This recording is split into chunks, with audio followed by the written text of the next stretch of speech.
So there's a few different ways of doing a provisional cast on. One of the more common ones you may have come across before is the crochet provisional cast on.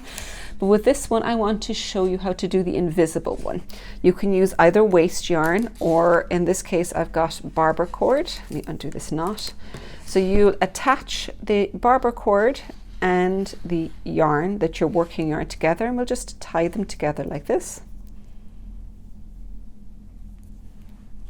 And then you're going to set it up whereby you've got your working yarn in front, your barber cord behind. Just hold the two out like this, and I'm going to get my working needle. So I'm going to hold the tail of the two together so you create a little triangle here. And it's a two-step process. So remember, when you're working it, the only stitches you want on this needle will be with your working yarn. Your barber cord should never end up on top of them. So you dip in between, scoop the working yarn from underneath and put it on the needle. It's your first step. Then you go behind the barber cord, underneath, and then from the front, pull the working yarn under the barber cord. So they're the two steps. So we go in between, scoop the working yarn from underneath, then lift behind the barber cord all the way under, and pull the working yarn from the front to the back under the barber cord for the next stitch. So you can see here, I've now got my stitches looped on the top here, and I've got them underneath here. So you can see there's 1, 2, 3, and this loop here will form the last one down here. So that's the process. You can get quite quick with it. It's like in between for 1, all the way under 2, in between under 1, all the way under 2. So I'm going to keep going like this, casting on the number of stitches I need. And when I get to the end, I'll show you how you hold on to it and how we get started with our short rows. When I reach the end, you can see the last one is just looped around like this. So usually what I will do as I get started is just hold this yarn down here.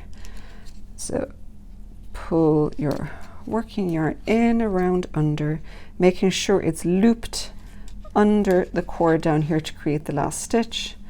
And then you can start by knitting that first stitch down along. It will be a bit funny first of all, don't worry for the first one. So I'm going to knit my way along until I'm ready to do my German short row. Finished the first side, right side, and I'm going to come back to my provisional cast on where I had all of my stitches here held on a barber cord. So what I'm going to do now is grab my needle, slot it into the end here, if I can get this in, and then just slide all of my stitches onto the working needle. So let's slip them off over here like this. Careful as they join across that you don't lose any.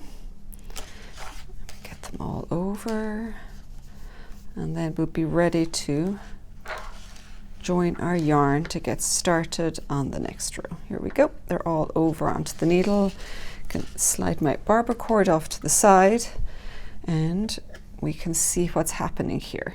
So you can see with this that what we want on this side next is a purl bump.